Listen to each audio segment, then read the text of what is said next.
अच्छा जी, अस्सलाम वालेकुम। Let's start.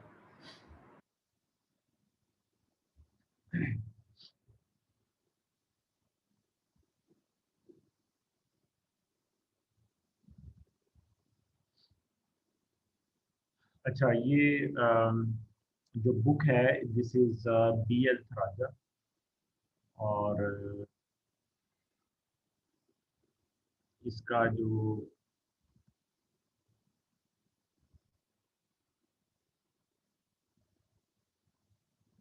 ये मैं एल एम एस पे रखूँगा, इसका ये वाला जो चैप्टर है, बी एल थराजा। इसके कई वॉल्यूम्स हैं।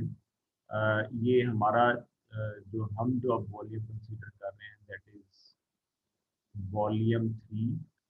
और वॉल्यूम 3 में फर्दर जो है चैप्टर नंबर 49। चैप्टर नंबर 49 जो है, that is about illumination.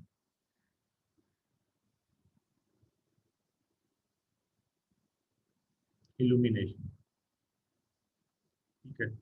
Illumination जो है, अगर हम इसी को डिफाइन करें, इल्यूमिनेशन को,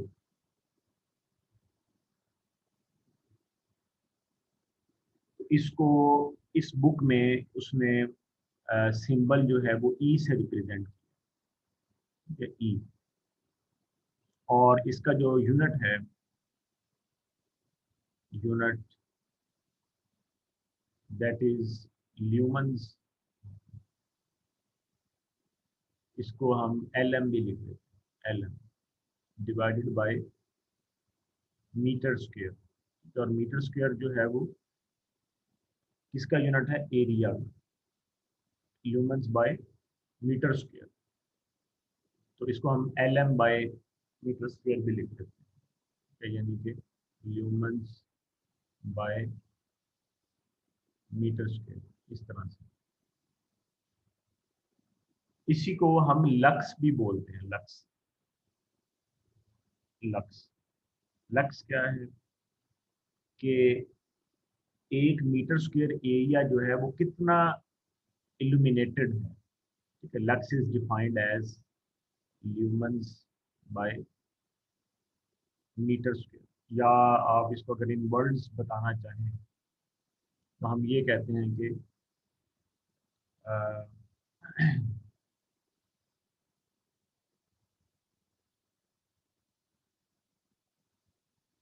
हाउ मच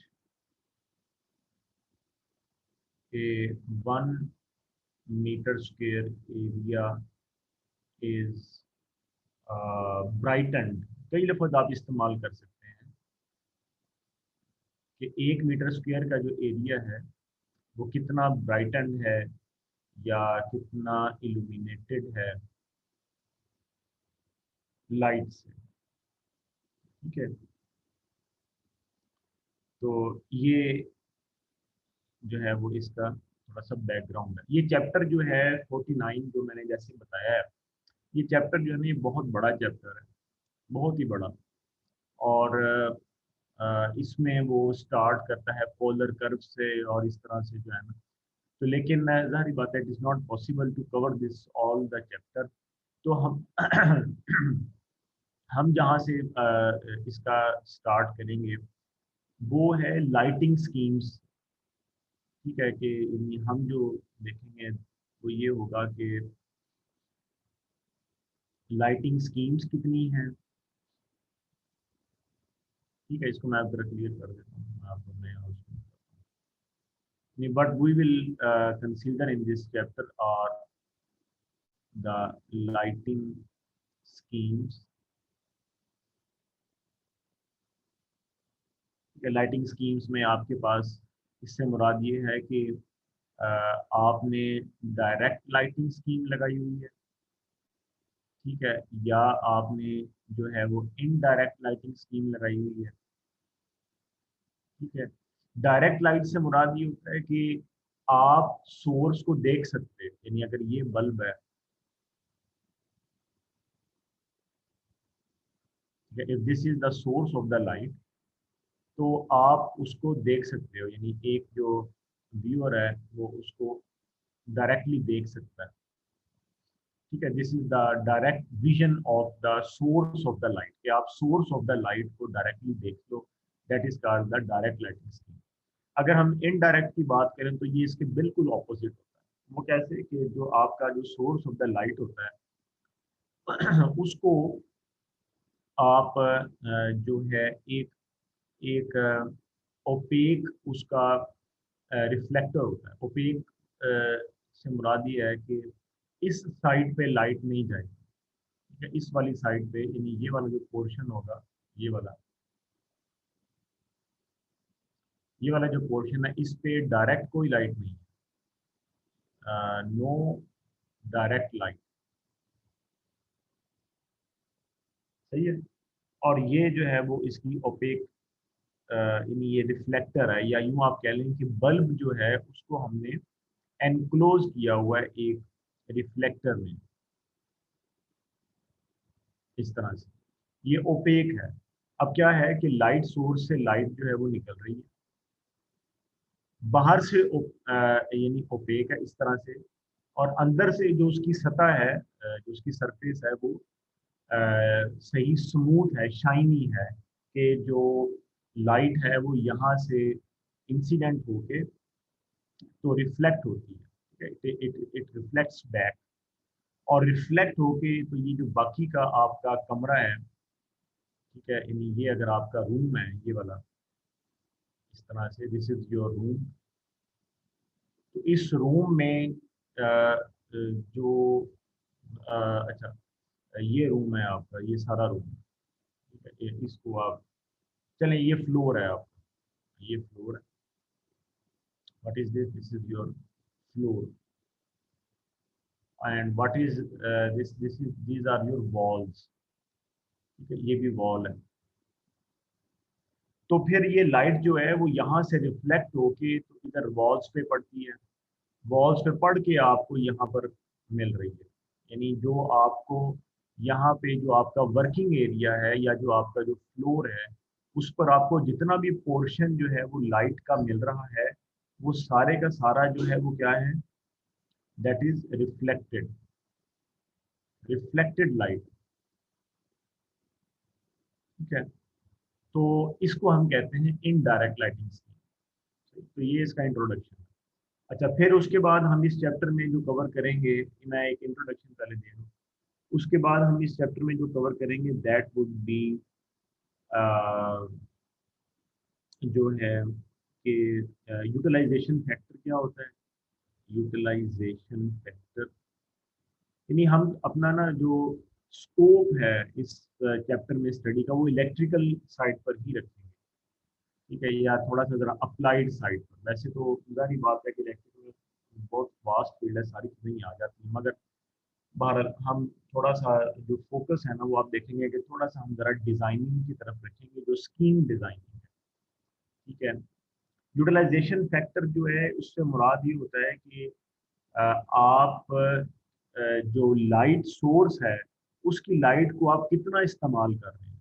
ठीक है, क्या आप ये कह सकते हैं कि बल्ब से निकल रही 100% लाइट जो है वो आप इस्तेमाल कर रहे हैं? क्या मतलब है, यानी अगर आप टेबल के ऊपर बैठकर कोई खाना खा रहे हैं, काम कर रहे हैं, उसको हम वर्किंग एरिया बोलते हैं।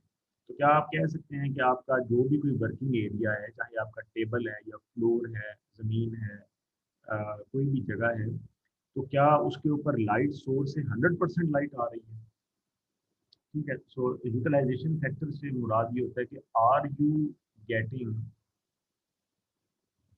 Are you getting the 100% light on on your working plane. यानी ये मैं इसको आसान करके इसकी मैंने डेफिनेशन जो है वो आपको बताई है।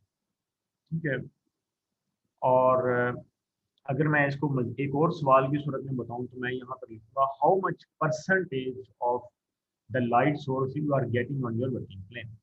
ठीक है, जारी बात है कि 100% तो नहीं होगी, तो फिर कितने परसेंट है? क्या 90% है, क्या 70% है?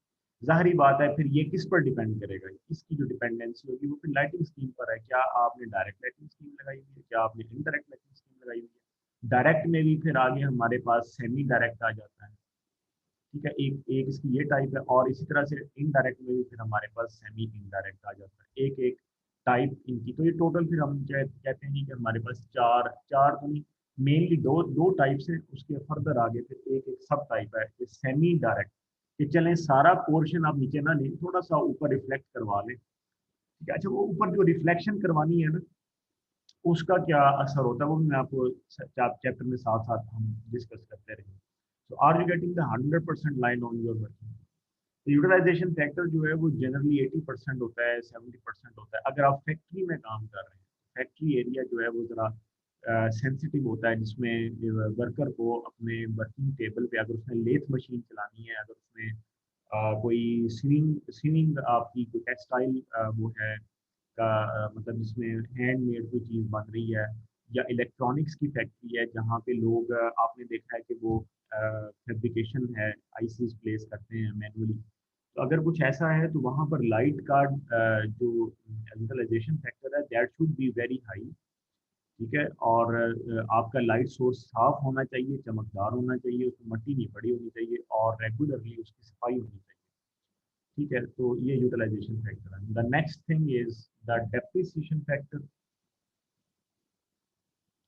ठीक है। डेप्रिसिएशन नाम से ही रिप्रेजेंट है कि आपका जो लाइट सोर्स है, ये फैक्टर्स हैं, और इनको जब हम डिजाइनिंग करते हैं तो इनका फिर हम वैल्यू शामिल करते हैं। Value, they are just the factors, they don't have any unit. So depreciation factor जो है ये बताता है कि आपका जो लाइट सोर्स है वो कितना डेप्रिसिएट हो चुका है, हाउ मच, ठीक है। How much depreciation has been done of your light source, how much depreciation has been done, how much depreciation has been done of your light source. क्या मतलब है कि आज आपने चले यूँ कह लें 2000 जो है चार में, ज़्यादा पीछे हो गया, ठीक है। 2004 में जो है ना आपने एक एनर्जी सेवर खरीदा, या एलईडी खरीदा, कोई भी आपने खरीदा, तो क्या आज 2020 में भी वो 14 साल बाद अगर काम कर रहा है? वैसे तो नहीं काम करता। तो इसको फिर हम बना देते हैं 2009, थोड़ा सा और आगे ले आते हैं। 2009 में जो आपने एनर्जी सेवर या जो एलईडी खरीदा, या जो ट्यूब लाइट घर में लगी हुई है, क्या वो आज उतनी एफिशिएंसी से काम कर रही है? ठीक है, ये ठीक है। तो इसमें हम efficiency with the time factor हम बात करते हैं कि टाइम के गुजरने के साथ साथ 2021 में ये सवाल पैदा होता है कि आपका जो लाइट सोर्स है क्या वो सेम ल्यूमन्स दे रहा है पर वॉट। सो इस एफिशिएंसी का नाम होता है लुमिनस एफिशिएंसी। लुमिनस एफिशिएंसी, इसका यूनिट होता है ल्यूमन्स पर वॉट। ल्यूमन्स पर वॉट, कि अगर वो लाइट जो है वो 1 वॉट इलेक्ट्रिकल जो एनर्जी लेती है, तो लाइट एनर्जी वो कितने ल्यूमेंस देती है, इसको हम बोलते हैं ल्यूमिनस एफिशिएंसी। तो ये वक्त के साथ साथ जैसे मैंने बताया 2009 से 2021 तक डिक्रीज होती जाती है, यानी कि पर वाट जो ल्यूमेंस दे रहा है, जैसे वो 1000 थे पहले, 1000 ल्यूमेंस पर वाट, अब वो मे बी 700 रह गए हो, 600 रह गए हो, ठीक है ना। इसको एक और भी तरीके से हम आसान तरीके से कह सकते हैं, blackening, blackening of the light source. यानी डेप्रिसिएशन के कई तरीके हैं समझने के। आपने देखा होगा आपका चाहे एनर्जी सेवर है या चाहे ट्यूब लाइट में, तो खास तौर पे जो साइड्स होती हैं वो ब्लैक सी होने लग जाती हैं, तो आपका जो लाइट सोर्स है अब वो उसका सरफेस एरिया कम होता जा रहा है, ठीक है। तो जारी बात है कि उसकी वो लुमिनस एफिशिएंसी भी नहीं रह गई, या उसकी वो एफिशिएंसी नहीं है, या वो डेप्रिशिएट हो चुका है। तो डेप्रिसिएशन फैक्टर जो है इसमें हम जो है इस चीज़ को हम फिर डिफाइन करते हैं। फिर हम इल्यूमिनेशन को पढ़ते हैं, ई को, विच इज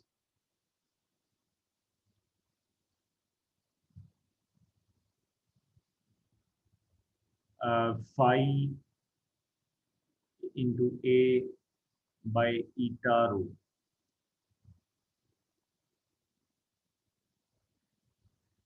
ठीक है, और इसका जो यूनिट है जैसे मैं पहले बता चुका हूँ, इसको हम ल्यूमेंस पर मीटर स्क्वायर में हम मेजर करते हैं, ल्यूमेंस पर मीटर स्क्वायर। एफी व्हाट इज ईटा? ये वाला जो आपके पास सिंबल है, इसका जो है हम इसको बोलते हैं यूटिलाइजेशन फैक्टर। ये मैं सिंबल ना लिख सका हूँ। तो यूटिलाइजेशन फैक्टर जो है इसको हम ईटा से डिनोट करते हैं, और रो जो है ये हम डेप्रिसिएशन फैक्टर को कहते हैं, डेप्रिसिएशन फैक्टर। ठीक है, बोथ है, both don't have any unit. ठीक है, ईटा जो यूटिलाइजेशन फैक्टर है या जो रो डेप्रिसिएशन फैक्टर है, दे डोंट हैव एनी यूनिट। और जो आपके पास जो ये है, इसको हम कहते हैं फ्लक्स। ठीक है, it is nothing but it is measured in lumens, only lumens. ये लाइट सोर्स जो है वो कितना, जैसे इलेक्ट्रिकल फ्लक्स होता है ना, मैग्नेटिक फ्लक्स है, बिल्कुल इसी तरह से हम कहते हैं कि लाइट सोर्स आपका कितना लाइट फ्लक्स दे रहा है, तो उसको सिंपल हम ल्यूमेंस में मेजर करते हैं। ठीक है, तो जो है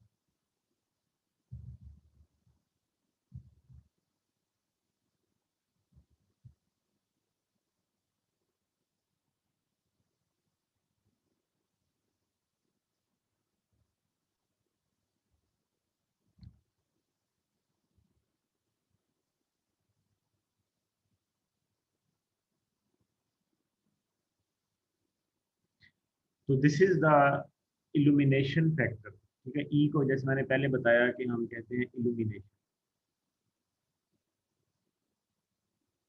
इल्यूमिनेशन। ठीक है, तो पर मीटर स्क्वायर एरिया में आपके पास जो है वो कितना इल्यूमिनेशन आ रहा है, so we measure it in sense of lux level.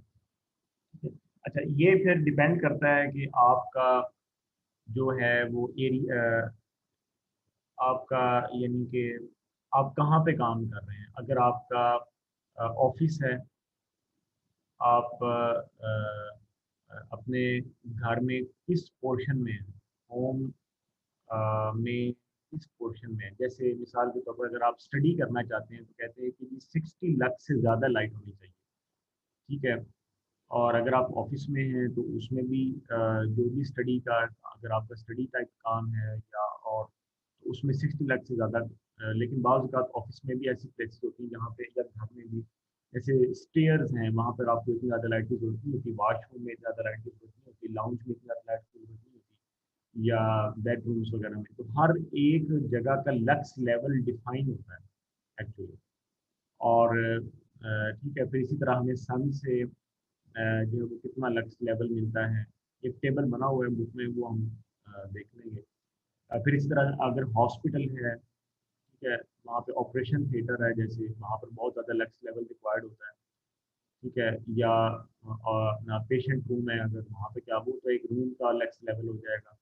बहरहाल हॉस्पिटल एक एग्जांपल आ गई। फिर उसके बाद ये सारी इनडोर है, इनडोर ऑफिस होम पोर्शन, सन आउटडोर है, हॉस्पिटल इंडोर है। फिर उसके बाद हम कहते हैं कि जी हमें आउटडोर भी, आउटडोर में मिसाल के तौर पर आप कोई गेम कर रहे हैं, रात के वक्त नाइट गेम्स हो रही हैं। ठीक है, या आपकी स्ट्रीट लाइटिंग है, ये उसमें आ जाती है। ठीक है, गार्डन लाइटिंग है आपकी, रात को जो नाइट गार्डन लाइटिंग है। तो हर जगह का जो है वो लक्स लेवल होता है एक्चुअली। हम जनरली फिर इस तरह से कह देते हैं कि इतने लक्स हमें चाहिए वहाँ पे। ठीक है, तो फिर उसके अलावा इसमें क्या है कि we define space to height ratio, एक ये वाली रेशो भी है जिसको हम डिफाइन करते हैं, space to height ratio. Space to height ratio से क्या मुराद है? स्पेस टू हाइट रेशो से मुराद है, स्पेस है बिटवीन, अगर आपके कमरे में मिसाल के तौर पर दो एनर्जी सेवर्स लगे हुए हैं, तो दोनों में क्या स्पेस है? Between the two light, between the two light sources, ठीक है, क्या स्पेस है? हाइट जो है उससे मुराद ये है कि आपका जो वर्किंग एरिया है, वर्किंग एरिया, याद रखें वर्किंग एरिया से मुराद बेड होता है, ठीक है। जारी बात है, जब आप अगर अपने बेडरूम की बात करें तो आप ये तो नहीं कहेंगे कि मुझे ज़मीन पे इतनी लाइट मिलनी चाहिए, आप कहेंगे ठीक है मैं, हम बेड के ऊपर बैठते हैं या हम सोफा के ऊपर बैठते हैं, ठीक है, या हमने टेबल पे बैठकर खाना खाना है, हम कभी ज़मीन पर तो नहीं बिल्कुल निश्चित होकर बैठ जाते। तो इसका मतलब ये होता है कि आपका, यानी कहने का मकसद ये है कि आपका जो वर्किंग एरिया होता है ना, वो ज़मीन से ज़रूर कुछ ना कुछ हाइट पर होता है। ये वाली हाइट नहीं मुराद, ज़मीन से कुछ ना कुछ वो हाइट पर होता है। तो वर्किंग एरिया की कुछ ना कुछ, इसका मतलब हो गया कि हाइट है, हमेशा जीरो हाइट नहीं होती कभी भी। ये आपका स्टडी टेबल भी ये आपका टेबल भी हो सकता है, टेबल में स्टडी टेबल है, खाने का टेबल है, ठीक है। फिर उसके अलावा इसी तरह से किचन है आपका, किचन में जो आपका शेल्फ एरिया होता है, ठीक है, वहाँ पे आपको जब आप कुकिंग करते हैं तो बाकायदा बाज जगहों पे ये अक्सर ऐसे ही है स्टैंडर्ड के कुकिंग एरिया के ऊपर एक लाइट सोर्स उन्होंने लगाया होता है, एग्जॉस्ट प्लस लाइट सोर्स, जिससे आपको अंदर जो है वो इनफ लाइट मिल जाती है कि आपको पता चले कि क्या पक रहा है, या इस तरह या जितनी भी आपको लाइट चाहिए होती है। तो लाइट सोर्स से आपके वर्किंग एरिया की जो हाइट होती है, ये वो हाइट मुराद है, ठीक है। तो हमें ये पता चल गया यहाँ पे कि वर्किंग एरिया की कुछ ना कुछ आपकी हाइट है। तो अब ये वाली जो हाइट है, ये जो मैंने यहाँ पर लिखी है, इससे मुराद ये है height between light source, height between light source and working area, कि ये हाइट कितनी है। ये हाइट अगर ज़्यादा होती जाएगी तो आपको बड़ा बड़ा बड़ा बल्ब रिक्वायर्ड होगा, ये हाइट कम होती जाएगी आपको बल्ब छोटा रिक्वायर्ड होगा, छोटे वॉटेज का, ठीक है। ये बात पर मुनसर है। अगर आप जो है हाइट ज़्यादा कर लोगे, उतना ही बड़ा बल्ब, यानी बड़ा से मुराद बड़े वॉटेज का बल्ब आपको रिक्वायर्ड होगा, ताकि आपको रिक्वायर्ड ल्यूमेंस मिले। अगर आप हाइट कम कर लेंगे तो आपको कम वॉटेज का रिक्वायर्ड होगा, ताकि आपको रिक्वायर्ड ल्यूमेंस मिले। इसी तरीके से अगर आप स्पेस टू हाइट रेशो की बात करें, अगर हम पहले स्पेस देख लें, स्पेस अगर आप ज़्यादा रखते हैं दो लाइट सोर्सेज के दरमियान, तो उसी तरीके से आपके ल्यूमेंस पर वाट पर असर पड़ेगा, ठीक है, या आपकी हाइट पर फर्क पड़ेगा। अगर आप स्पेस ज़्यादा रख लेते हो तो फिर आपको हाइट जो है वो कम करना पड़ेगी, ठीक है। अगर आप हाइट भी क्यों कम करना पड़ेगी? क्योंकि आपके दो लाइट सोर्सेज के दरमियान स्पेस ज़्यादा है, ठीक है। अगर आपकी एक लाइट सोर्स जो है वो यहाँ पर लगी हुई है, एक लाइट सोर्स आपकी यहाँ पर लगी हुई है, अब ये लाइट से काफ़ी ज़्यादा स्पेस है, तो इनके दरमियान में बिल्कुल सेंटर में करके ज़रूर कुछ ना कुछ डार्क, ये जो सारी लाइन है ये वाली, ये ज़रूर कुछ ना कुछ डार्क स्पॉट बन जाएगा, डार्क स्पॉट, ठीक है, डार्क स्पॉट, ठीक है। तो ये वाला जो डार्क स्पॉट होता है, ये वाला जो डार्क स्पॉट होता है, ये आप यूं कह लें कि यानी इससे क्या मुराद है? इससे मुराद ये होता है कि यानी आपकी जो दोनों लाइटिंग सोर्सेज हैं, दे आर फार अवे, या बहुत ज़्यादा डिस्टेंस। अब एक बंदा जो यहाँ अपना टेबल लगा कर बैठा हुआ है, ठीक है, वो कहेगा यार मुझे कोई इतनी अच्छी लाइट नहीं आ रही, जितना एक बंदा बिल्कुल नीचे नहीं, बिल्कुल थोड़ा सा यहाँ पे करके एक टेबल लगा कर बैठा हुआ है। बिल्कुल जारी बात है कि आप बिल्कुल कोनों पे तो नहीं जाते हैं ना। तो ये एक यहाँ पर टेबल लगा हुआ है, ये ठीक है, ये भी ठीक जा रहा है, इसको कोई इतना अच्छा नहीं इफेक्ट मिल रहा। तो इसका मतलब ये है कि हमें, अगर हम स्पेस ज़्यादा रख दें तो फिर हम कहेंगे अच्छा, अगर हम इसकी हाइट कम कर दें तो फिर कैसा इफेक्ट हो गया, यानी अब ठीक है। लेकिन बाज़ औक़ात अगर हम हाइट कम करेंगे तो फिर ये वाला जो बंदा ये कहेगा मुझे चमक ज़्यादा मिल रही है, ग्लो ज़्यादा मिल रहा है, मुझे अच्छा नहीं लग रहा। तो ये हमें मेंटेन करना पड़ता है। सही, हम बहुत कम हाइट भी नहीं रख सकते, ज़ाहिर बात है वो तो सर पे आ जाएगी लाइट। और बहुत ज़्यादा हाइट भी नहीं रख सकते। अगर हम स्पेस ज़्यादा करेंगे तो हमें हाइट कम करना पड़ती है। तो इसका मतलब ये है कि आपको स्पेस की एक खास लेवल तक रखनी है, आपको नंबर ऑफ लाइट सोर्सेज का भी ख्याल रखना है, आपको हाइट का भी ख्याल रखना है। तो this all thing required a particular design level है, a particular design of a required area, कि वहाँ पे आपने जो है ना जो लाइट है उसका इंतजाम ऐसे करना है कि इन सारी बातों को आपने कैटर करना है या एड्रेस करना है, ये इश्यूज ना बने।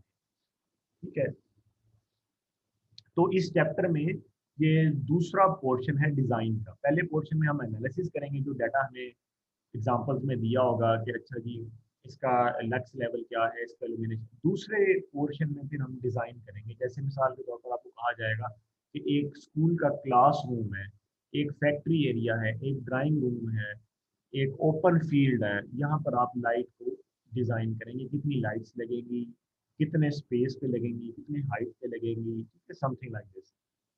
तो ये दूसरा आपके पास पोर्शन होगा डिज़ाइन वाला। So this is the introduction of this chapter, कि इसमें हमने जो है वो करना क्या है। तो हम जो है फिर ये मैं चैप्टर अपलोड कर दूंगा, क्योंकि मैंने बताया ये BL राजा का वॉल्यूम नंबर 3 है। तो ओवरऑल वॉल्यूम का साइज भी बड़ा है। तो ये वाला जो बहरहाल ये मैं गूगल शेयर ही करूँगा, ड्राइव शेयर ही करूँगा। तो ये वाला जो चैप्टर नंबर 49 में I will share this chapter with you people. अच्छा, हम जो है वो थोड़ा सा पहले एक इंट्रोडक्शन ले लेते हैं लाइटिंग स्कीम्स का, जैसे मैंने बताया। तो डायरेक्ट लाइटिंग स्कीम जो है वो इस तरह की होती है, जिसमें वो यहाँ पर ये बता रहे हैं, this is the direct lighting scheme, जिसमें जो आपकी डाउनवर्ड डिस्ट्रीब्यूशन है वो 60% है, ये मैक्सिमम पोर्शन है। इसमें 60% लिखा है, कहीं 80% भी होती है। मैं इसकी आपको हमारे घरों में मिसाल बता देता हूँ, जो कि बहुत ही गलत होती है। अब आपको पता खुद ही चल जाएगा कि स्टैंडर्ड प्रोसीजर क्या होता है और नॉन स्टैंडर्ड प्रोसीजर क्या होता है। देखें, अगर आप एक एनर्जी सेवर जो है या LED बल्ब जो है वो आप अपनी वॉल पे लगा लें, वॉल पे, छत पे नहीं, वॉल पे। इफ एन LED bulb और energy saver is mounted on wall, जो अक्सर लोग यूं कहते हैं कि जी हमने UPS का कनेक्शन रखा हुआ है और वो रखा भी वॉल में हुआ है। ठीक है, तो सबसे पहले तो ये वॉल में जो कनेक्शन रखा जाता है ये नॉन स्टैंडर्ड प्रोसीजर है। घरों में कभी भी वॉल पे लाइट नहीं लगती। वॉल पे लाइट लगती है लेकिन होटल्स में लगती है, जहाँ पे आपको उन्होंने मध्यम सी लाइट देनी होती है कैंडल लाइट डिनर के लिए, या जहाँ पे तस्वीरी नुमाइशें होती हैं वहाँ पे वो दीवारों पर लाइटें लगाते हैं कि एक खास तरह की लाइट जो है वो तस्वीर पे पड़े।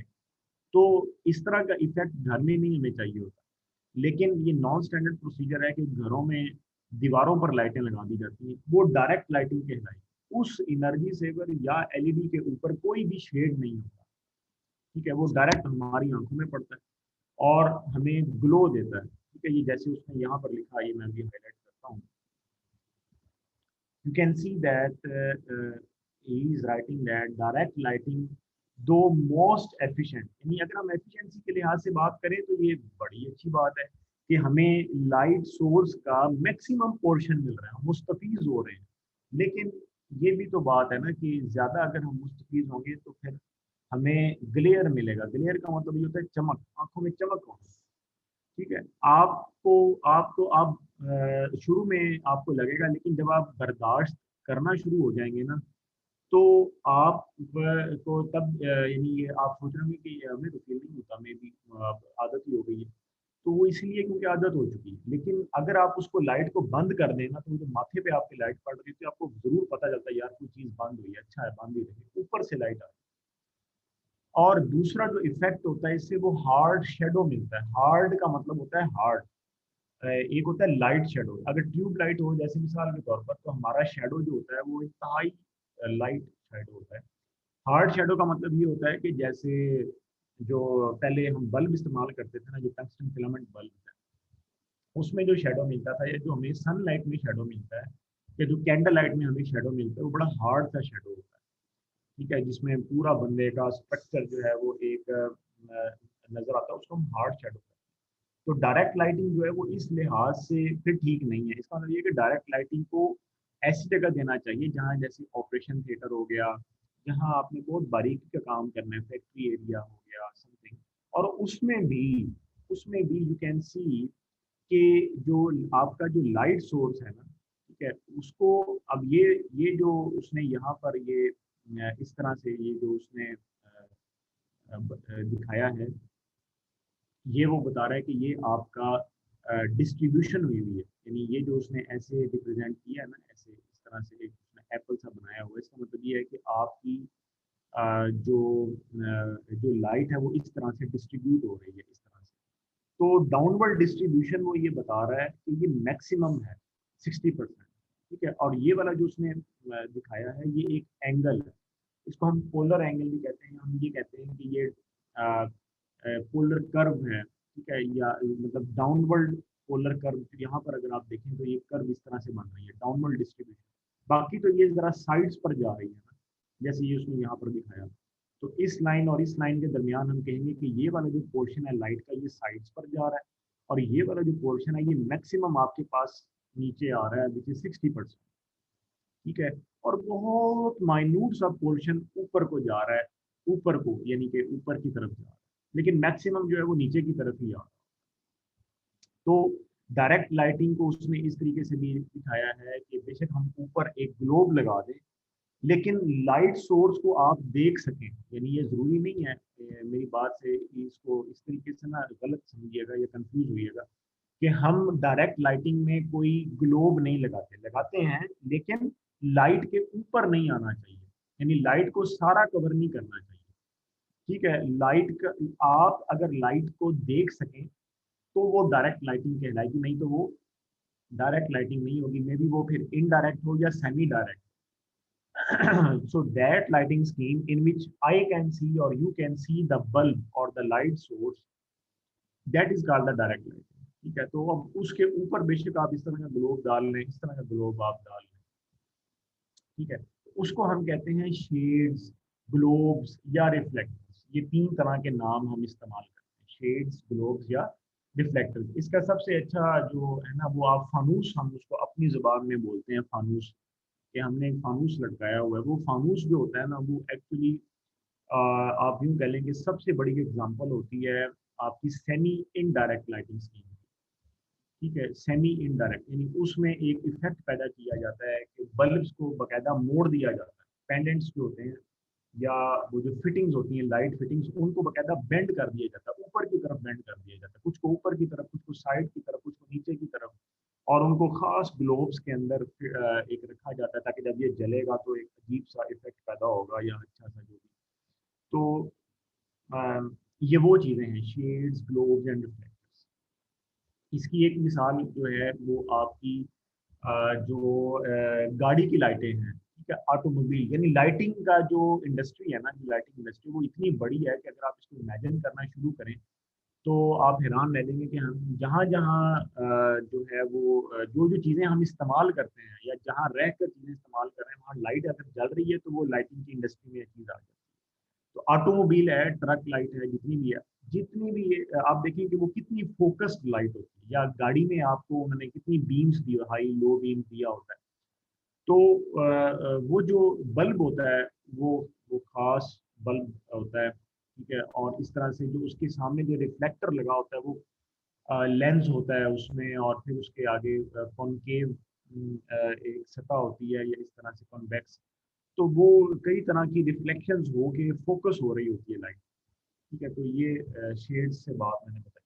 अच्छा, इनडायरेक्ट में आप देखें कि you can not see the light source, कभी भी आप लाइट सोर्स को नहीं देख सकते, ये दोनों में मेजर डिफरेंस है, ये डेफिनेशन है। In this form of lighting, light does not reach the surface directly from the source. Light जो है वो सोर्स से डायरेक्टली रीच नहीं करेगी, but indirectly by the diffuse reflection, ठीक है। डिफ्यूज का मतलब ये होता है कि ये जैसे आप देख रहे हो कि लाइट जो है वो इधर उधर डिफ्यूज होके, आप देखें ना, अपवर्ड जो डिस्ट्रीब्यूशन है लाइट की वो 80% है, you can see that the 80% light is going up और साइडवर्ड्स, ठीक है, अप या साइडवर्ड, यानी सीलिंग पे या दीवारों से पढ़कर नीचे आ रही है। इसका मतलब ये हुआ कि इनडायरेक्ट लाइटिंग स्कीम में ये बहुत डिपेंड करता है कि आपके कमरे की हालत क्या है। अगर अब इसमें बहुत सारी चीज़ें मैं बताने लगा हूँ।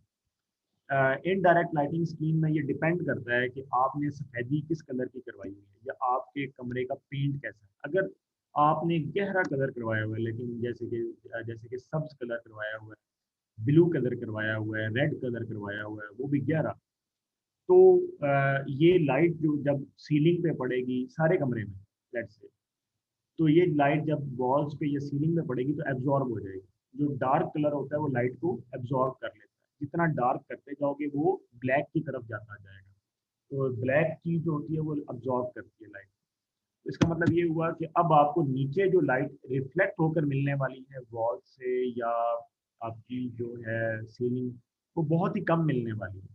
लेकिन यही अगर आप सफेदी करवाओगे, व्हाइट कलर करवा लोगे, या जो हम जिसको कहते हैं ऑफ वाइट लाइट्स, ठीक है, और ऑफ वाइट भी आपने देखा होगा कि दीवारों पर करवाया जाता है, जबकि छत को वाइट ही रखा जाता है। उसका मकसद भी यही होता है कि छत से जो लाइट टकरा कर आए वो अच्छा नीचे इफेक्ट दे। अगर आप छत पर डार्क कलर या बेशक ऑफ वाइट भी करवा लेंगे तो आपको इफेक्ट अच्छा नहीं मिलेगा।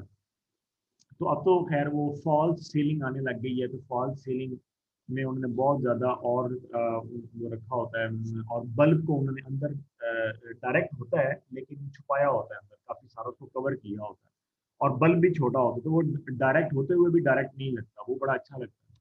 ठीक है, और वो फिर फॉल सीलिंग भी होती है ना, उसके ऊपर भी काफ़ी पोर्शन पड़ कर आ रहा होता है। आप तो इसमें डिपेंड करता है कि आपके कमरे की डस्टिंग कैसी हुई। अगर आपके कमरे की डस्टिंग अच्छी नहीं हुई तो डस्ट लेवल जो है वो डेप्रिसिएशन फैक्टर में आ जाएगा। ठीक है, ये सारी चीज़ उसने यहाँ पर लिखी हुई जो मैं बोल रहा हूँ, ये सारा उसने यहाँ पर लिखा हुआ है। इसके अलावा डिपेंड करता है कि आपके रूम की डायमेंशंस क्या है। ठीक है, ये बहुत सारी चीज़ें जो हैं, यानी रूम कलर क्या है, ये जैसे उसने बताया कि ड्राइंग ऑफिस कम कंपोजिंग, अच्छा खैर ये तो बता रहे हैं कि कहाँ कहाँ आप इस्तेमाल करते हैं। तो जो है,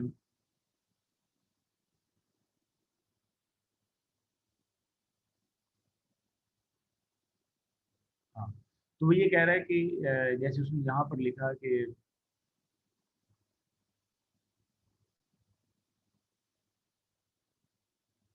upwards on the ceiling from which it is distributed all over the room by the diffuse reflection।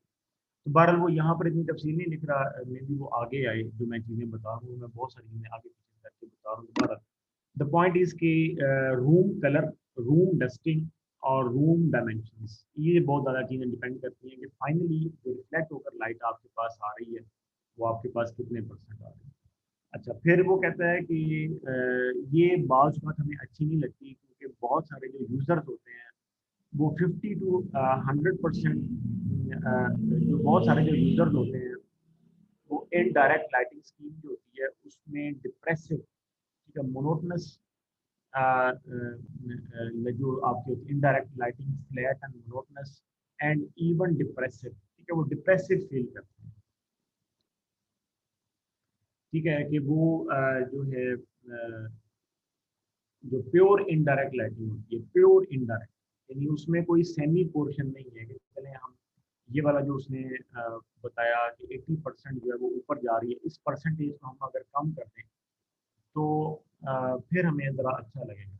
यानी एक चीज़ ये होती है कि आप ये देखें ना, अब ये आपको जो नज़र आ रहा है ये एक ओपेक है, ओपेक यानी आपको यहाँ से ये ओपेक नज़र आएगा, आपको जो लाइट मिलेगी वो ऊपर नीचे से इधर उधर रिफ्लेक्ट होकर मिलेगी। ठीक है, तो कई लोग इसको यानी इस लाइटिंग से डिप्रेस फील करते हैं, डिप्रेस हो जाते हैं कि यार ये लाइट शायद सही नहीं आ रही है, वो बता नहीं सकते लेकिन वो डिप्रेस फील कर रहे हो।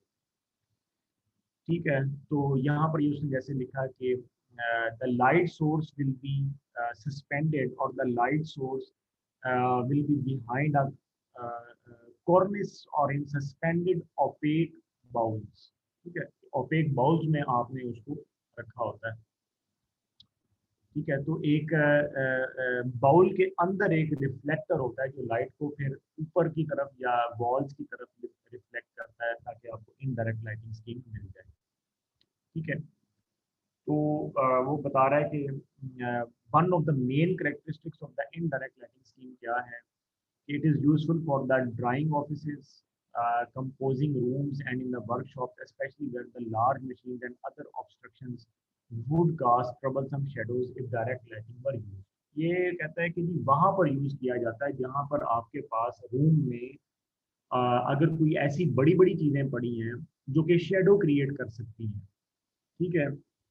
जैसे उसने बताया, अब ये एप्लीकेशन टू एप्लीकेशन बहुत वेरी करता है। ड्राइंग ऑफिस, कंपोजिंग रूम है, ठीक है। कंपोजिंग रूम से मुराद जो है वो म्यूजिक कंपोजिंग रूम भी हो सकता है, और या वो ये सारी वो असेंबलीज हैं, drawing office, composing room, workshops, जहाँ पे ना अगर आपका अपरेटस या मशीनरी बड़ी बड़ी पड़ी है, अगर आप डायरेक्ट स्कीम ये डायरेक्ट से उसका कंपैरिजन कर रहे हैं, तो उसका ना शेडो ज़्यादा बनेगा, तो आप फिर इनडायरेक्ट लाइटिंग स्कीम को अच्छा इस्तेमाल कर सकते हैं। सेमी सेमी डायरेक्ट और सेमी इनडायरेक्ट ये बिल्कुल इसके वो हैं, ऑपोजिट है जो मैंने पहले बताया। देखो डायरेक्ट में मैक्सिमम पोर्शन नीचे आ रहा था, अब कुछ ना कुछ पोर्शन नीचे आ रहा है, बाकी ऊपर को भी जा रहा है, ठीक है। ये देखें, ये वाला जो उसने स्टार सा एक बनाया है, ये स्टार एक्चुअली मैंने बताया था कि ये लाइट की डिस्ट्रीब्यूशन होती है, और उसके बाद ये वाली जो वो लाइंस खींच देता है, इसमें वो एक्चुअली एंगल बता रहा होता है कि कितना एंगल ऊपर की तरफ, कितना नीचे की तरफ आ रहा है, कितना साइड्स की तरफ जा रहा है, ठीक है। तो जो आपकी अपवर्ड डिस्ट्रीब्यूशन है सेमी डायरेक्ट में वो 30 है, डाउनवर्ड जो है वो 45% है।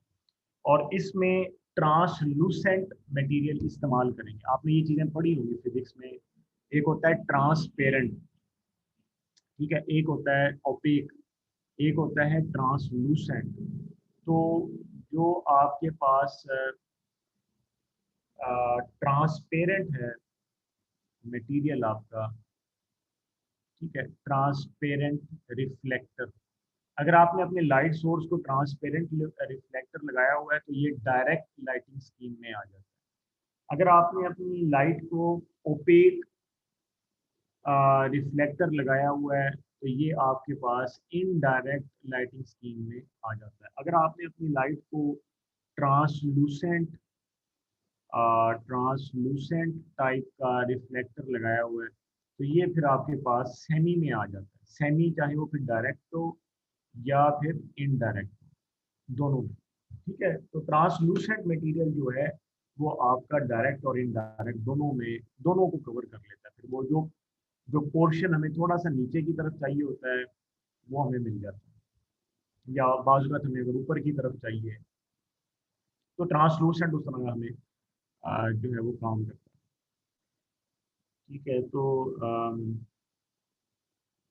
वो कहता है फिर इससे वो चीज़ें जैसे ग्लेयर पहले आपको चमक मिल रही थी वो नहीं आपको मिलेगी, और इस तरह से वो कहता है कि ये लगाते कहाँ हैं, such a system is best sited to the rooms with high ceilings where a high level of uniformly distributed illumination is desirable. यानी सारी बात है कि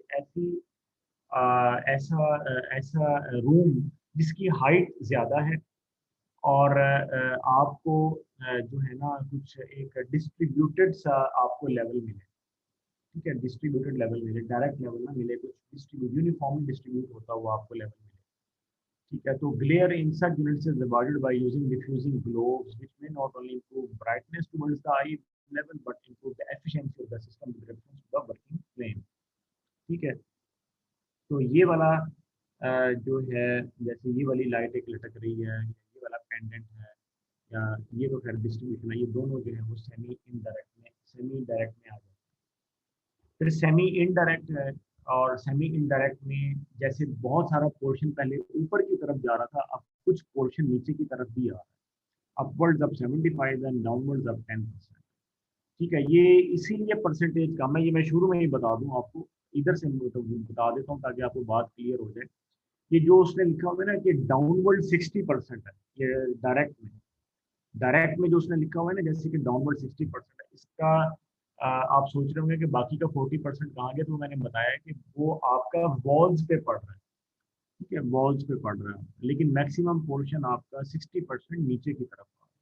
इसी तरह से जो इनडायरेक्ट है, इनडायरेक्ट में आपका जो मैक्सिमम पोर्शन है वो ऊपर की तरफ जा रहा है, और बाकी का पोर्शन आप देख सकते हो, ये जो दो लाइंस हैं इनको आप देखें, ये वाली लाइन और ये वाली लाइन, ये वॉल्स को रिप्रेजेंट कर रही है कि ये वॉल्स की तरफ जा रहा है। ये जो V बन रहा है इससे रिप्रेजेंट हो रहा है कि ये पोर्शन ऊपर की तरफ जा रहा है, बाकी का पोर्शन आपका साइड वाली वॉल्स के ऊपर आ रहा है। तो इसलिए upward distribution 80%, side walls distribution 20%, वो नहीं लिख रहा। और डाउनवर्ड डिस्ट्रीब्यूशन जो है वो 0% है। वो इसलिए नहीं लिख रहा क्योंकि फिलहाल अपवर्ड और डाउनवर्ड की बात हो रही है, ठीक है, अप और डाउन की बात हो रही है, साइड्स की तो बात नहीं कर रहा, मगर बाकी का पोर्शन आपका साइड पे जा रहा है, ये मैं आपको क्लियर कर रहा हूँ। इसी तरीके से जो आपके पास सेमी इनडायरेक्ट है, उसमें अब आपने ओपेक को हटा दिया और ट्रांसलूसेंट आपने यूज किया, तो कुछ ना कुछ पोर्शन नीचे की तरफ भी आने लग गया, जैसे उसने ये लाइन से भी रिप्रेजेंट किया और यहाँ से भी आपको नजर आ रहा है। ये जो छोटा सा एक उसने लाइट की डिस्ट्रीब्यूशन ये इस लेवल से, इस लाइन से जो उसने नीचे दिखाई है, इससे साफ ज़ाहिर है कि पोर्शन अब नीचे की तरफ आना शुरू हो गया। मैक्सिमम पोर्शन चाहे जाए अभी ऊपर की तरफ ही है और बाकी साइड्स पे है, लेकिन कुछ पोर्शन नीचे की तरफ आना शुरू हो गया। जैसे यहाँ पर उसने ये लिखा, ये देखो उसने बकायदा लिखी दिया है कि semi indirect translucent plastic bowl, ठीक है ना। तो ये चीज़ है। फिर इसी तरह से जनरल डिफ्यूजिंग सिस्टम होता है, तो इसमें आप की मर्जी होती है कि आप जैसे मर्जी लाइट को डिस्ट्रीब्यूट कर लें, ठीक है, यानी ऊपर आप जितनी लेना चाहते हो, नीचे, यानी जैसे मैंने बताया था फानूस वगैरह होते हैं ना, ठीक है, ये आपको लग भी फानूस ही रहा है, वो आपकी फिर मर्जी होती है कि आप उसमें जैसे मर्जी आप ये कुछ फिर उसमें लेवल्स बताए, जैसे मैं बता रहा था कि सन से आपको इतना लेवल मिलता है लक्स, ठीक है, ये वो लक्स लेवल है।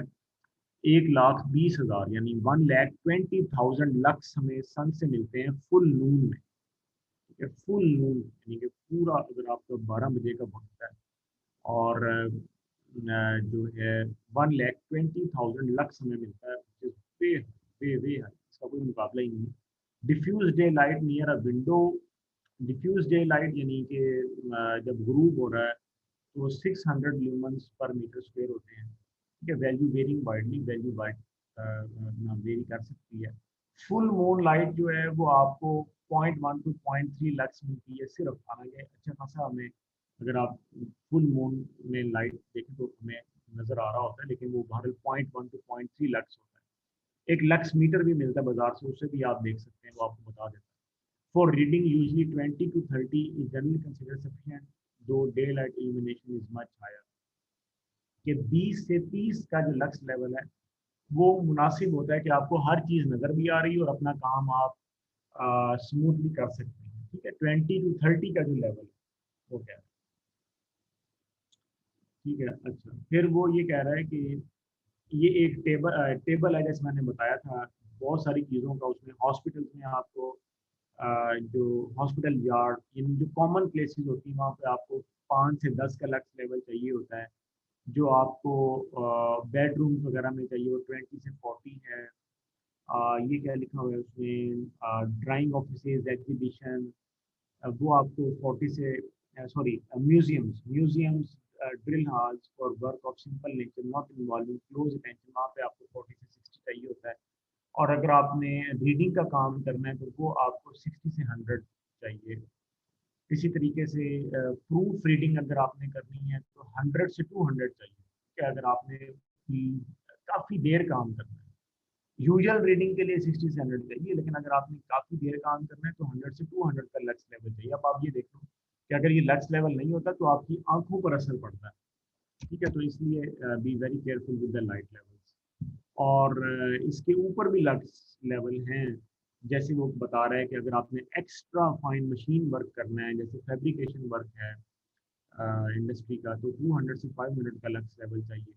और भी ज़्यादा अगर आपने प्रिसीजन वर्क करना है तो 500 से ऊपर का लक्स लेवल चाहिए। अच्छा, फिर ये space to height ratio, I have already explained this thing. इसी तरह से ये यूटिलाइजेशन फैक्टर है, इसको भी मैं एक्सप्लेन कर चुका हूँ। स्पेस टू हाइट रेशियो को मजीद नेक्स्ट लेक्चर में एक्सप्लेन कर देंगे, अभी फिलहाल एक से दो एग्जांपल देखते हैं हम। तो वो यूटिलाइजेशन फैक्टर और डेप्रिसिएशन फैक्टर से मुतल्लिक है, इनको एक दफ़ा दोबारा देख लेते हैं। यूटिलाइजेशन फैक्टर जो है वो क्या है, lumens actually received on the working plane. Working plane से मुराद मैंने आपको बता दिया क्या क्या चीज़ें होती हैं, divided by the ल्यूमन्स emitted by the light source, के लाइट सोर्स से टोटल ल्यूमन्स कितने निकल रहे हैं, ये तो नीचे आ जाएगा ना, ये आपका इनपुट हो गया। और ऊपर आपका आउटपुट हो जाता है हमेशा, ठीक है, कि जो आपको एक्चुअल में अब आपको वर्किंग प्लेन पर मिल रहा है। तो वो फिर हम कहते हैं कि ये एक्चुअली हमारे लाइट का यूटिलाइजेशन फैक्टर है। और ये फिर अब किस पे डिपेंड करता है, ये डिपेंड करता है कि आपका लाइटिंग सिस्टम कैसा है, क्या वो डायरेक्ट है या इनडायरेक्ट है, ठीक है। जो है अच्छा, फिर इसी तरह से type and mounting height of the fitting, जारी बात है अगर आप हाइट ज़्यादा कर लेंगे यूटिलाइजेशन फैक्टर तो कम हो जाएगा। और जो टाइप है उसकी, टाइप से मुराद ये है कि अ, जो आपने अपनी फिटिंग्स की हैं वो आपकी जो है आप यूँ कह लें कि यानी कि इलिप्टिकल टाइप हैं, या मतलब टाइप में ये आ जाता है कि आपका जो लाइट सोर्स है वो बड़ा है या छोटा है या इस तरह से, ठीक है, ये उसमें आ जाता है। या ये उसमें भी आ जाता है जैसे कि बल्ब है, ट्यूब लाइट है, एलईडी बल्ब है, और समथिंग लाइक दिस, ठीक है। तो टाइप में ये चीज़ें आ जाती हैं। The colour and surface of the walls and ceilings, ठीक है। हालांकि देखें डायरेक्ट लाइटिंग की सॉरी अपना यूटिलाइजेशन फैक्टर है। अब अगर आप इनडायरेक्ट लाइटिंग स्कीम लगा रहे हैं, जैसे मैंने बताया था कि कलर और surface of the walls and ceiling, ये उस वक्त ज़्यादा काउंट होगा जब आप अगर इनडायरेक्ट लाइटिंग स्कीम आप लगा रहे हैं। And to some extent on the shape and dimension, किसी हद तक इस चीज़ पर भी डिपेंड करता है, ठीक है। तो वो कहते हैं कि जनरली हम डायरेक्ट, अभी उसने लिख भी दिया है यहाँ पे, ये वैल्यू उस वक्त इस्तेमाल होगी जब आप डिज़ाइन कर रहे होते हैं। ये वाली जो वैल्यू है कि जब आप डायरेक्ट लाइटिंग स्कीम यूज़ करते हैं तो जनरली यूटिलाइजेशन फैक्टर को हम 0.4 से 0.6 रखते हैं, ठीक है। और जब आप इनडायरेक्ट लाइटिंग स्कीम यूज़ कर रहे होते हैं तो यूटिलाइजेशन फैक्टर जो है वो 0.1 से 0.35 होता है, ठीक है। और उसमें इफेक्ट ऑफ वॉल सेलिंग सारा कुछ आ जाता है, ठीक है। डेप्रिसिएशन फैक्टर जो है, जैसे मैंने बताया, हम इसको रो से डिनोट करते हैं, और इसमें illumination under actual conditions divided by illumination when everything is perfectly clean, ठीक है। तो एक्सक्यूज मी सर, जी जी सही वर्किंग प्लेन क्या होता है ये जरा बता दीजिए। जी, कौन सा? Sir working plane.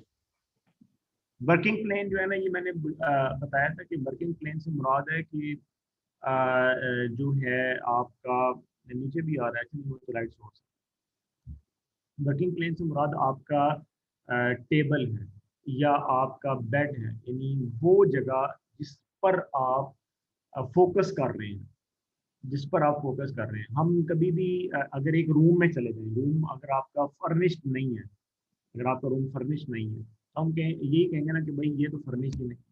वो हम क्यों कहेंगे? क्योंकि हमने लाइट को ऊपर जो लगाया हुआ है सीलिंग में, उससे लाइट हमने फ्लोर पे तो नहीं लेनी ना। फिर हम क्या करेंगे, हम रूम में लाकर सोफे रखेंगे, चेयर रखेंगे, टेबल रखेंगे, बेड रखेंगे, जिस तरह का भी रूम है हम उस तरह का वर्किंग प्लेन। इवन अगर हम जो आपके वॉशरूम्स हैं उनकी बात करें तो आपका जो बेसन होता है, ठीक है, जो आपका वो है, तो मतलब ये कि जो आपका वर्किंग प्लेन है ना वो ज़रूर ज़मीन से कुछ ना कुछ हाइट पर होता है। और वर्किंग प्लेन से मुराद वो एरिया होता है जो हमारे फोकस में है, जिस पर हम लाइट लेना चाहते हैं, ठीक है। यस फैक्ट्री में sir, working okay plane get. का वर्किंग एरिया बन जाएगा, जो पर्टिकुलर वर्किंग एरिया होता है, ठीक है। अच्छा, डेप्रिसिएशन फैक्टर जो मैं बता रहा था, डेप्रिसिएशन फैक्टर जो है ना वो सोर्स से डिपेंड करता है, सोर्स कि आपका जो सोर्स है ना वो कैसा है, ठीक है। तो इसका जो फार्मूला है वो आता है कि इल्यूमिनेशन जो है वो आप की एक्चुअल कंडीशंस में क्या है, illumination under the actual condition, ठीक है। illumination under the actual conditions and illumination when everything is perfectly clean।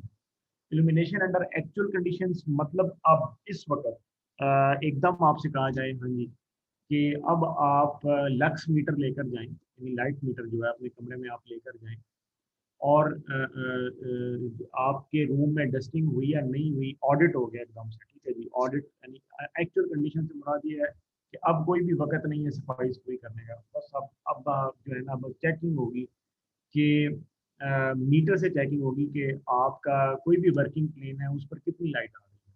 ये एक्चुअल कंडीशन होती है। अब रूम में आपने डस्टिंग की या नहीं की, आपने अपना बल्ब जो है वो झाड़ा है नहीं झाड़ा, बल्ब की सफाई बहुत जरूरी है। अगर आप अपने बल्ब्स को देखें ना उतार के, उन पर मिट्टी की तह जमी होती है, क्योंकि हम बल्ब्स की सफाई कभी करते ही नहीं, ठीक है। बल्कि इस चीज़ का कंसेप्ट ही नहीं, बल्ब को उसी वक्त उतारा जाता है जब वो फ्यूज हो जाता है, वही तो फ्यूज ही हो गया, या वो फ्लिकर करने लग गया, खराब हो गया यार।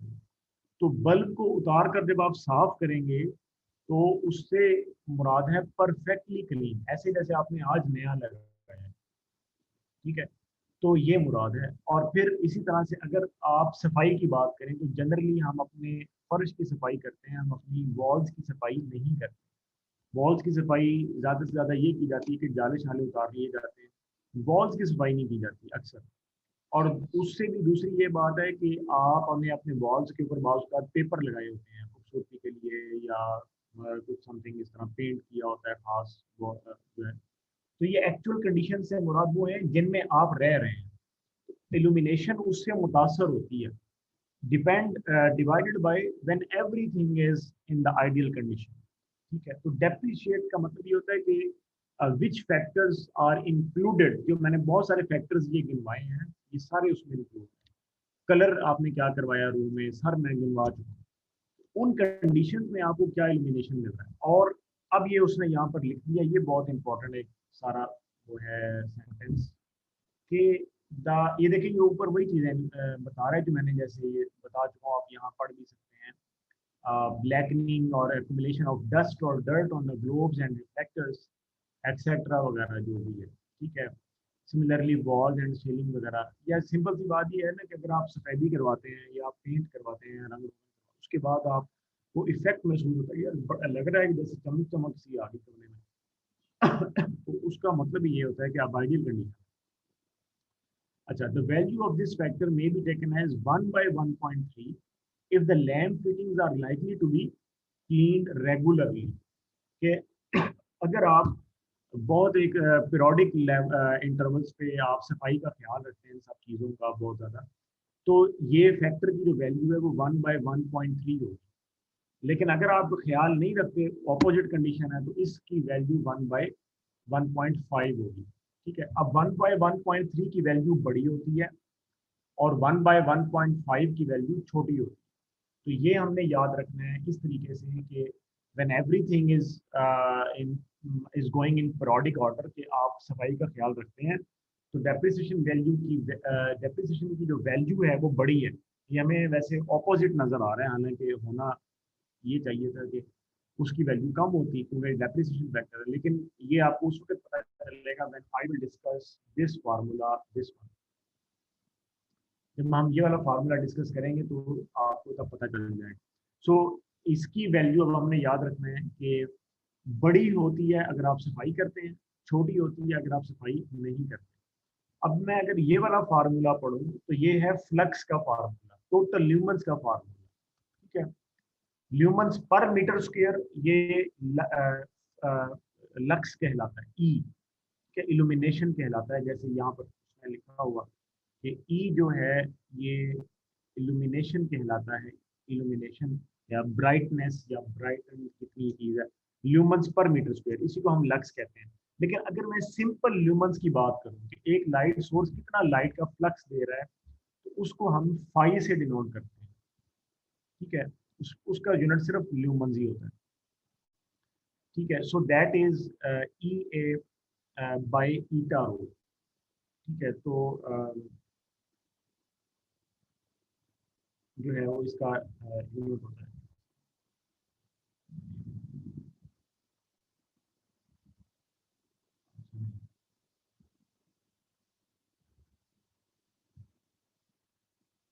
तो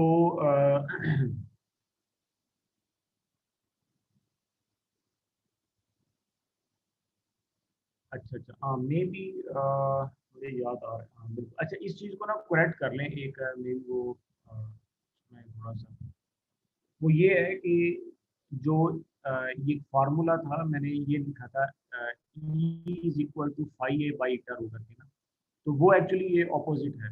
वो करेक्ट कर लें, वो शुरू में मैं ये बता गया हूँ। तो वो फाई इधर आएगा और ये इधर आएगा, फाई एक्चुअली ये ठीक नहीं है, actually this is E A E A by eta rho. और अगर हमने ई का फार्मूला लिखना है ना, तो ई का जो फार्मूला है वो that would be 5 eta rho by A, वो इस तरह से आ रहा है। ठीक है, ये नोट कर लें। ये पीछे जो है वो मैं मे बी, अब मुझे जब याद आ रहा है तो वो मैं उस वक्त भी देख रहा था कि मे बी थोड़ा सा इसमें मिस्टेक हो। तो ये वाला फार्मूला जो मैं लिख गया हूँ, ई इज इक्वल टू 5, ये नहीं है ये वाला फार्मूला। ठीक है, this is not the formula, actually ये वाला फार्मूला है। इसका जो यूनिट है वो है ल्यूमन्स, और इसका जो यूनिट है वो है ल्यूमन्स बाय मीटर का स्क्वायर।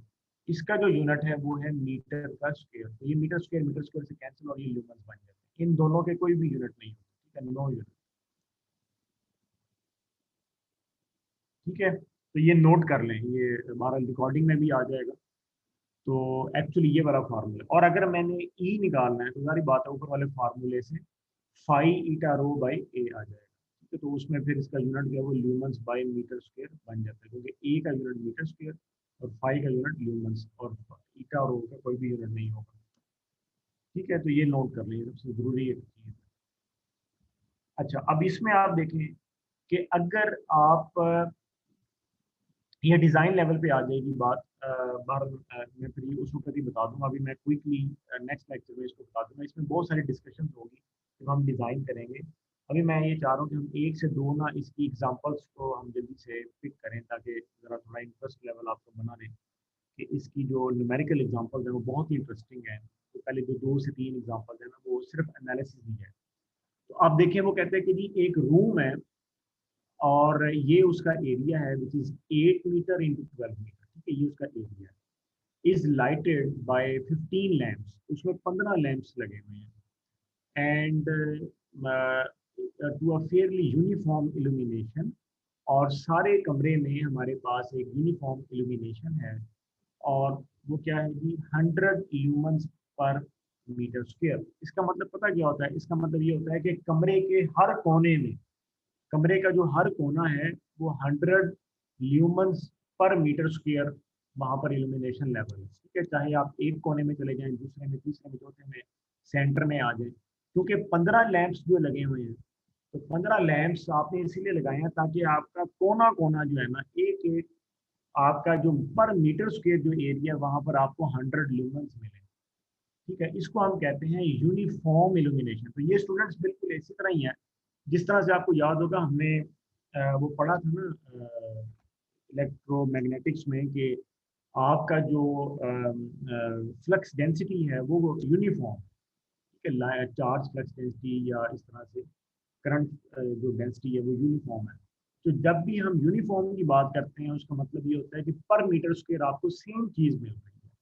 सही। अच्छा, अच्छा, एक्चुअल में इस तरह की कंडीशन नहीं होती, ये कुछ उसने आसान करके हमें सवाल दिया होगा। एक्चुअली में जारी बात है कि आपके बेड के ऊपर लाइट कुछ और होगी, कोने में कुछ और होगी। आप मीटर से ये चीज देख सकते हैं। इवन कमरे में बैठ कर भी अगर आप देखें तो आपको खुद ही पता चलेगा यार यहाँ पर लाइट कम है।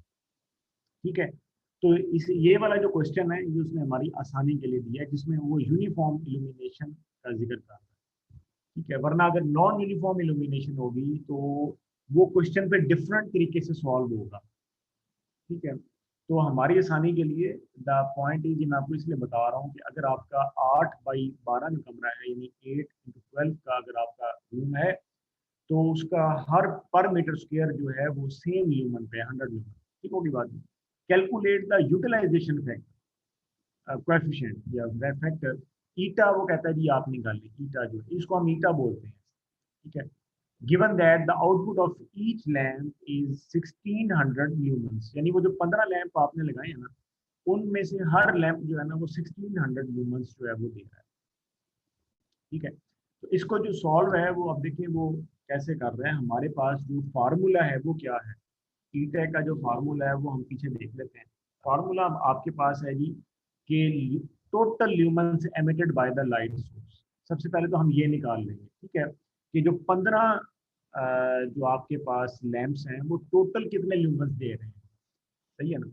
और फिर आपको वर्किंग प्लेन जो है अब आपका, उस पर आपको कितने ल्यूमेंस आपको मिल रहे हैं, ये हम इस पे इसका हम रेशो निकालेंगे।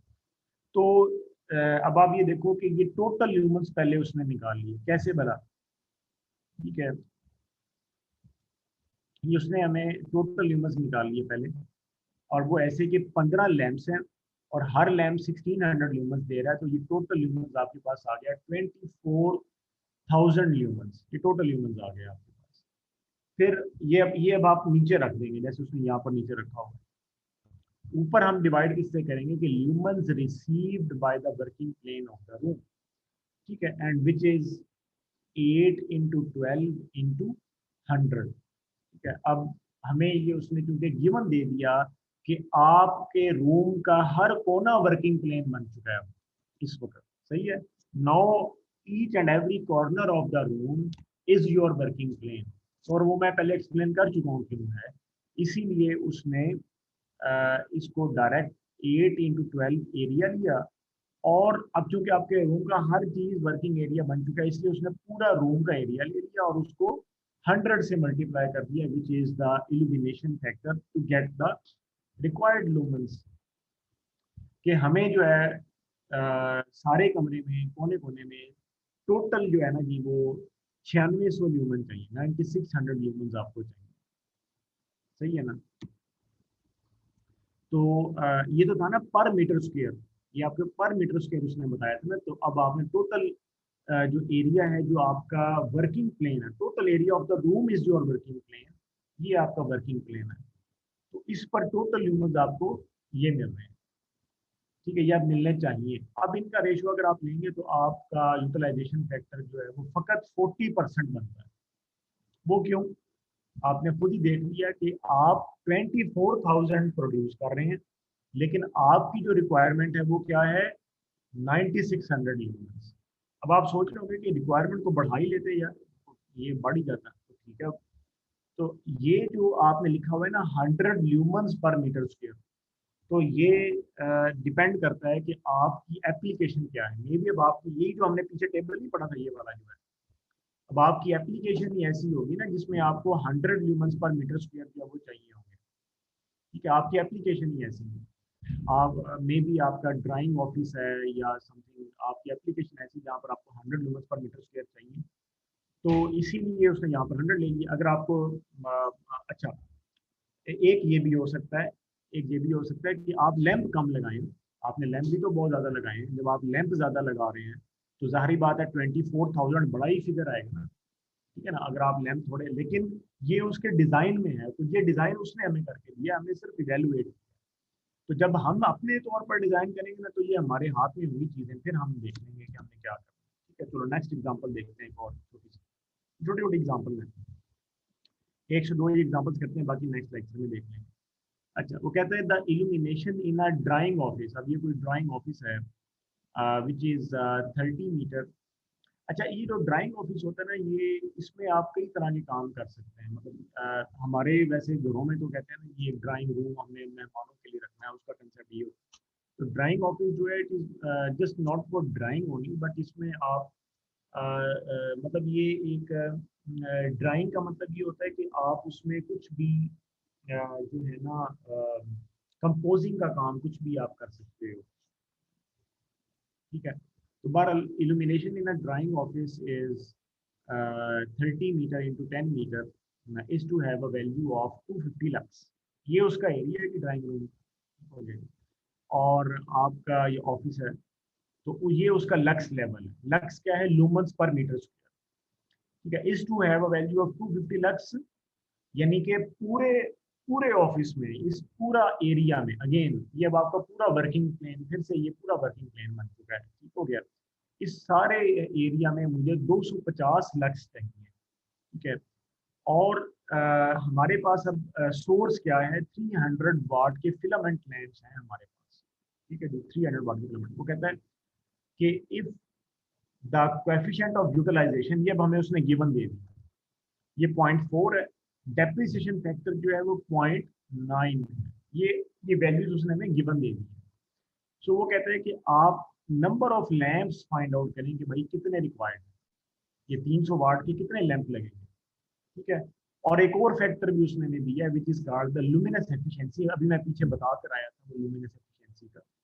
सो इट इज 14 ल्यूमन्स पर वाट, ठीक है। ये जो लुमिनस एफिशिएंसी है आपके पास, इट इज 14 ल्यूमन्स पर वाट है। कि 1 वाट लेती है और 40 यूनिट देती है, इस तरह का आपका लाइट है। अच्छा, फिर यहाँ पे वो बता रहे हैं कि अब हमने इसको सॉल्व कैसे करना है। तो अब आपने निकालना क्या है, नंबर ऑफ लैम्प्स। तो नंबर ऑफ लैम्प्स जो है ये आप इस तरीके से निकालोगे कि जो है आप ये निकालोगे कि आप के जो सारे लैम्प्स हैं वो टोटल फ्लक्स कितना दे रहे हैं, ठीक है। और उसको फिर हम डिवाइड कर लेंगे फ्लक्स एमिटेड पर लैम्प्स, ठीक है। पहले हम सारे लैम्प्स का फ्लक्स निकाल लेंगे कि सारे लैम्प्स हमें क्या फ्लक्स दे रहे हैं, और इस लक्स लेवल के मुताबिक हमें क्या फ्लक्स दे रहे हैं जो 250 का उसने बताया। और फिर हम देखेंगे कि एक लैंप हमें कितना फ्लक्स दे रहा है, इन दोनों का जो डिवीजन है वो हमें नंबर ऑफ लैंप्स। तो हम कैसे कर रहे हैं, हम पहले फ्लक्स निकाल रहे हैं, ठीक है।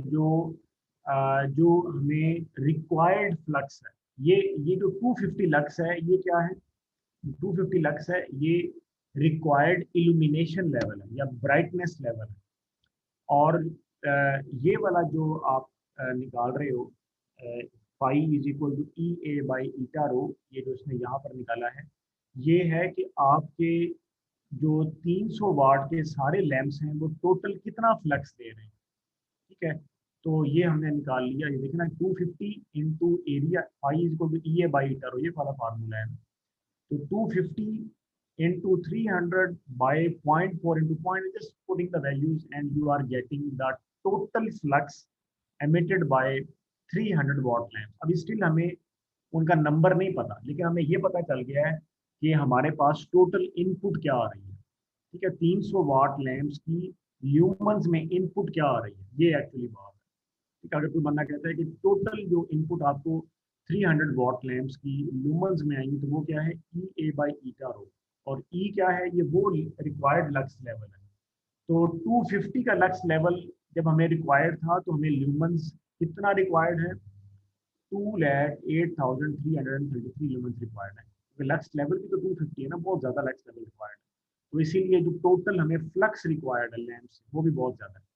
अब हम ये कहते हैं कि एक लैंप हमें कितना फ्लक्स दे रहा है, तो वो जस्ट आप 300 वाट को लुमिनस एफिशिएंसी से मल्टीप्लाई करते हैं, तो वाट से वाट कैंसिल हो जाएगा और आपको ल्यूमन्स मिल जाएंगे, सही।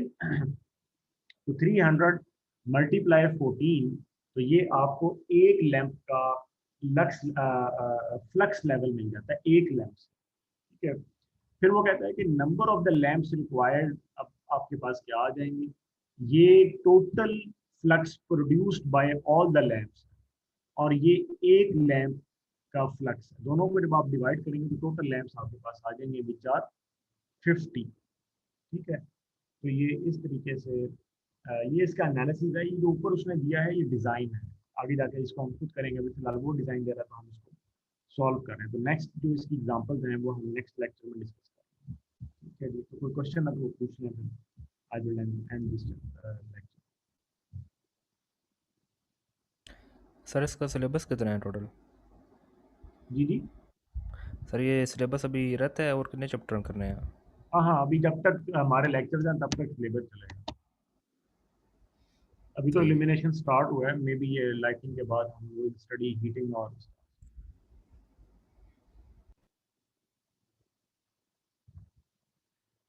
जी। और कोई क्वेश्चन? चलें ठीक है, फिर I am ending this lecture. Okay, अल्लाह हाफिज़। अल्लाह हाफ़िज़।